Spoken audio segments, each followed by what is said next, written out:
Comrades and friends, fellow countrymen and women, fellow freedom fighters engaged in the struggle for economic freedom, I'm here to remind you once again that the greatest threat that is facing our country, Zambia, is neo-colonialism, a method of colonizing a country without using direct force, but by using economic means. It is a way of colonizing a country that is very difficult to detect because the methods involved look to be legitimate, but when you analyze them, they are worse than the use of physical force. Today, our country has been taken over by private capital. Today, our resources have been taken over by foreign investors. And that, fellow countrymen and women, is the worst thing to ever happen to us. Because at independence in 1964, we fought against the same forces. Our forefathers won freedom because they wanted to liberate our political system and also liberate our economic system. Today, both systems, political and economic, are under the domination of foreigners. The economic system has been clearly hijacked and taken over by foreign investors, and the political system has been bought off by the same foreign investors who are now using Zambian politicians as agents of neo-colonialism. A few weeks ago, I gave a statement to the media on the growing threat of Chinese investment in Zambia. As you may be aware, China is a growing superpower today in the world. But China is no longer the China that we knew 50 years ago. China has become very much capitalist, and China is hungry for new resources and is hungry for cheap labor. And as fate would have it, the worst country hit in Africa by Chinese investment, the country that has been targeted for massive Chinese investment in Africa, happens to be Zambia. I told the media last week that if we continue to let these Chinese come into Zambia in their hundreds of thousands, very soon we will find that our entire economy will be dominated and controlled by the Chinese. We shall all be working for the Chinese, and we all know how inhuman and exploitative the Chinese have become in this country.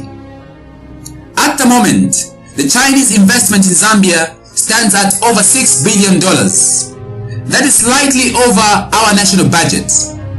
And the Chinese investment in Zambia continues to grow in sectors such as agriculture, mining, manufacturing, construction, and other areas. While it is true that in the mining industry, the major controllers and players in the mining industry remain the traditional British and Anglo-Americans, the traditional colonizers of Zambia, other players have come into the market. We now have the Canadians who have come in, we have Australians who have come in, and we also have white monopoly capital from South Africa operating in Zambia. At the moment, our mining industry has been clearly and totally dominated, and it is estimated that we are losing over $3 billion in unpaid taxes in this country. And one wonders why we should go and borrow from the IMF a paltry $1.3 billion when we are losing twice through tax evasion by these companies. Fellow countrymen and women, fellow freedom fighters for economic freedom, while Chinese investment is growing in Zambia, the main player in the Southern African economy, including our country Zambia, remains to be, as I've mentioned, white monopoly capital, both from South Africa and from the West. Zambia is a rich country. We have considerable reserves of not only copper and gold, but also uranium, a mineral in high demand with the increase of civilian nuclear energy projects going on around the world. Uranium is of strategic investment or interest to global superpowers, as fears of global conflict fuel debates about propping up nuclear arsenals. Zambia also has close ties and trading links with Democratic Republic of Congo.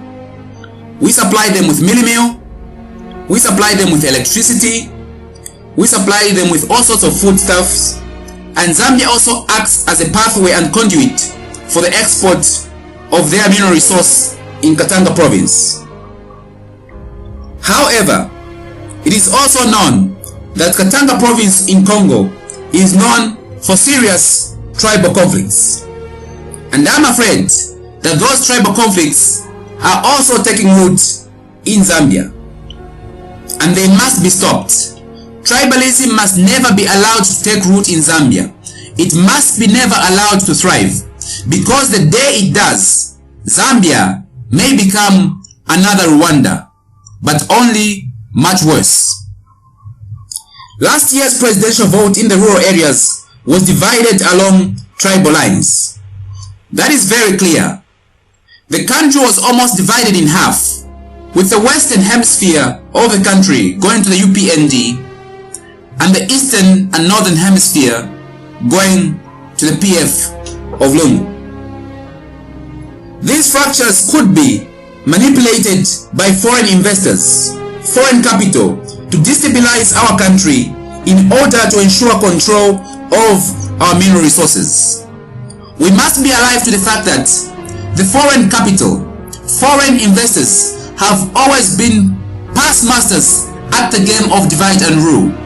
And if we allow these tribal conflicts to take root within us, within our country, I can assure you that the foreign investors will waste no chance and will miss no opportunity to drive us further apart, so that as they drive us further apart, they can have room to exploit our resources while we fight over each other, like they did in the Congo. Fellow countrymen and women, the rise of the neo-colonial state. Like I've mentioned, Zambia is a neo-colonial state. That means the economic powers that are running our industries, our manufacturing companies, our banking industries, our insurance companies, our agriculture industries, controlling our mines. The powers that are controlling the Zambian economy are foreign to Zambia. That is what we mean when we talk about the neo-colonial state.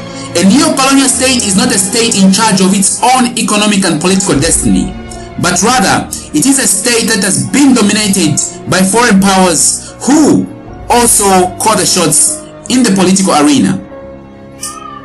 In the 1990s, aggressive structural adjustment programs spearheaded by the IMF and World Bank led to the privatization of the mines and other key industries.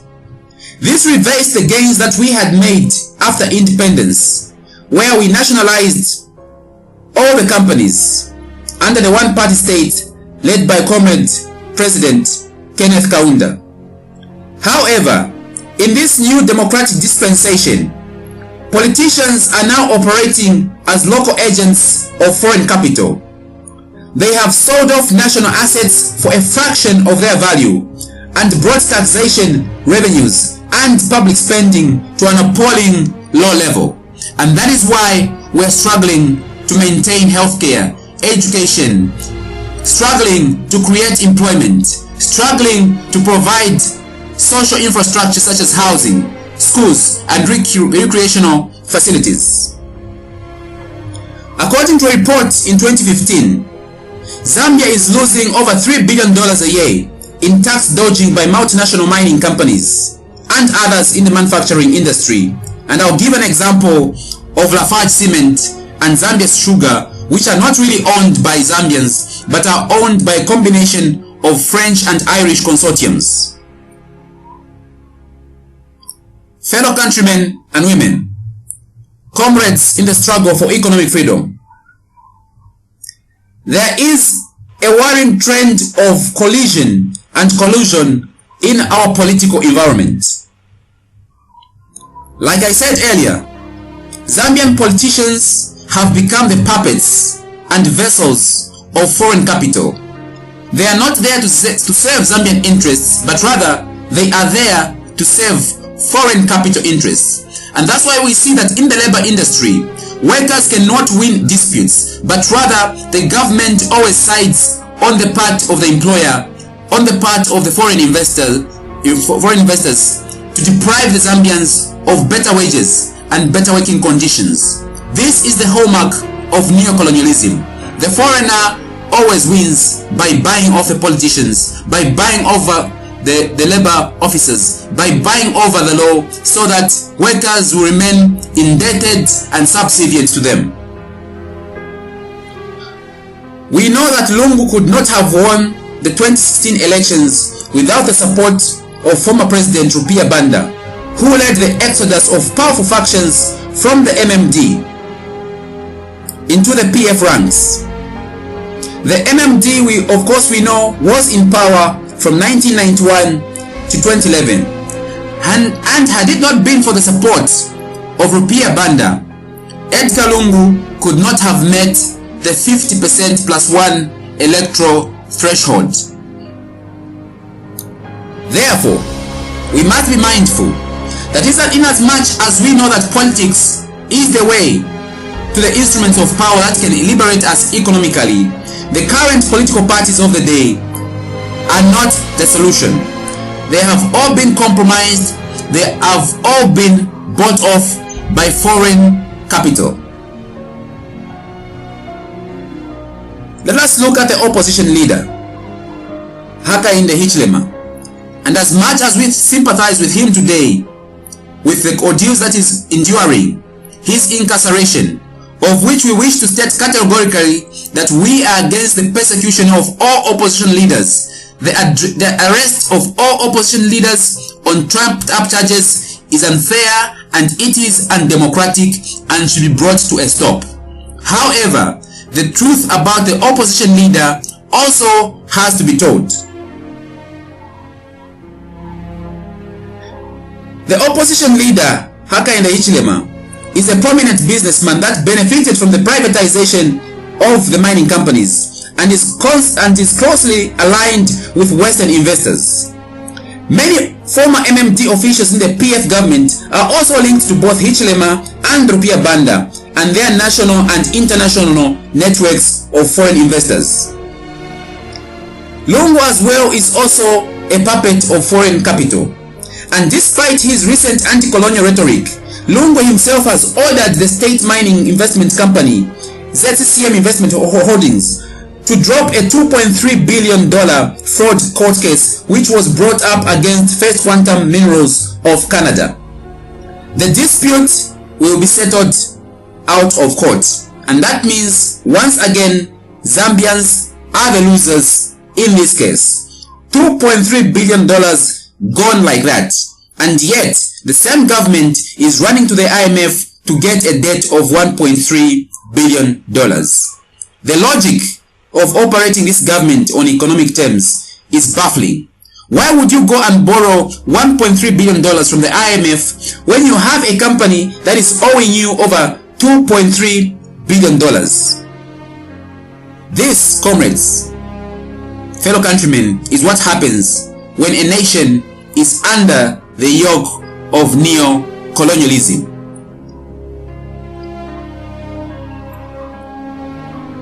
Comrades and friends, you may not be aware of this, but media close to the former president Rupia Banda have been critical of Lungu's recent attacks on democracy, his recent attacks on opposition leaders such as Hakainde Hichilema, because this is not simply good for business. This is not good for foreign investment. This signals an internal power struggle between Lungu and former President Rupiah Banda. It remains to be seen how far this rift will go. After all, we must also remember that the arrest of Hichilema Hakainde is not good for business, because most of the people, or rather the foreign investors operating in this country, are always wary of a degenerating level of political stability. Comrades and friends, fellow countrymen, comrades in the struggle for economic freedom, I wish to speak on the IMF. The IMF is the worst international monetary institution ever created in this world. And unfortunately, the IMF and its sister company, the World Bank, are back in Zambia. The PF government is in negotiations with the IMF over $1.3 billion to avoid default on its public debt. In recent years, Zambia and other African states have borrowed heavily on the international bond markets. Since the commodity downturn in 2015, investors' confidence and state revenues have gone down, while interest on debt has gone up. Zambia risks losing the few strategic assets still under its control. The announced 75% electricity tariffs, which we condemned as the Economic Liberation Association, will further rise and aggravate the dire economic conditions of most of our people who are already struggling from day to day. Our people are struggling with mass unemployment. They are struggling with no access to healthcare, no access to education, and they are struggling with a high cost of living caused by the contraction of the economy and the mining sector. Cuts of fuel subsidies are also likely to come up as well as the privatization of ZESCO. The details of the deal are not yet in the public domain, as they are always hidden. But the IMF's familiar rhetoric about fiscal discipline suggests that there will be heavy conditionalities attached to the $1.3 billion. Hakainde Hichilema. Many people think that Hakainde Hichilema would be the savior of this country, but they must be reminded about the truth of Hakainde Hichilema. Hakainde Hichilema rarely mentions or condemns the IMF in Zambia. He rarely condemns the escape, or rather the dodging of taxes by most foreign investors in Zambia. And the reason is that he is a key shareholder in most of these companies. Is this the kind of man that Zambians are looking to as a savior? A person who participated in the privatization of the mines? A person who is a key shareholder in most of the foreign companies that are abusing Zambians, companies that are dodging taxes, companies that are degrading our workers and polluting our environment? Is this the kind of man that Zambians are looking to as a savior? Comrades and countrymen, the negotiations are being overseen by Finance Minister Felix Mtati, a pro-business technocrat from Banda's former MMD. And we all know that Felix Mtati is a proper puppet of the IMF.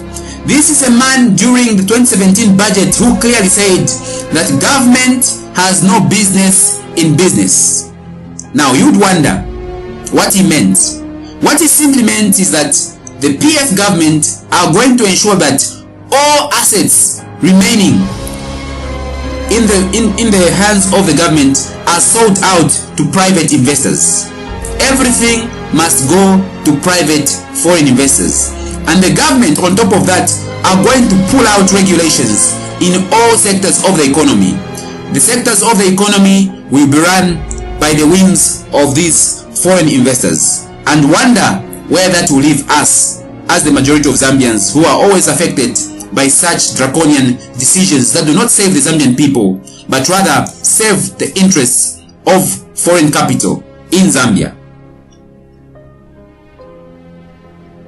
However, Edgar Lungu has been kind of reluctant to seal the IMF deal. He probably fears that the devastating effects of more austerity and more cutbacks on spending on public services and privatization will catalyze mass unrest against his rule. But in any case, there is already mass unrest against the rule of Edgar Lungu, with the Catholic bishops issuing out conflicting statements about the state of Zambian democracy, or should I say about the current state of Zambian dictatorship under the rule of President Edgar Lungu. However, Zambia, like the rest of Africa, needs a new deal to recover its stolen wealth that is packed in tax havens around the world. Big capital from the West and from other quickly developing nations such as Brazil, Russia, India, China, and South Africa have co-opted our local politicians at the expense of the vast majority of Zambians. What we mean by co-opting is that these capitalists, these people who come in the name of foreign investors, have struck bedroom deals with almost all the politicians, both in the current ruling PF and in the opposition UPND, to ensure that whoever may be in power, whoever may come in, will be sympathetic to their business deals. Therefore, countrymen and women, comrades, freedom fighters, we cannot continue to rely on the mainstream political parties if we are going to achieve the goal of economic freedom for Zambia. We must look elsewhere. We must look to ourselves. Comrades and countrymen, Zambia cannot go it alone in this fight against neo-colonialism. There is need for a stronger African Union, not this African Union which is simply a jamboree of dictators and ne'er-do-wellers. We need concerted efforts in the region, on the continent, and on the international platform of politics. Zambia cannot go it alone. There are indicators even in Europe among the Labour Party people, and coming from Jeremy Corbyn, the leader of the Labour Party in Britain, who states that the corporations of the world, the so-called foreign investors, are now the deciders and leaders in government politics. It is not the nation state that is in power, but it is the corporations. Those are the new powers of the world. And if we are going to win freedom, economic freedom, the proper enemies we must target ourselves towards defeating are not the puppet politicians who are simply a small barricade, but rather we must target the big corporations who operate in our countries and are robbing us daily of our wealth and exploiting our people. Those are the powers we have to aim to defeat, and they work using the system that is known as capitalism. And that is why we must remain constant watch.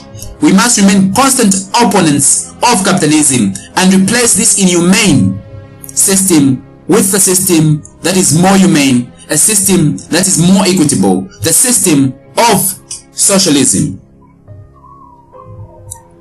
Countrymen and women, fellow comrades, neither Lungu nor Hichilema is the right person to lead this country towards the freedom that we want as a new generation of Zambians.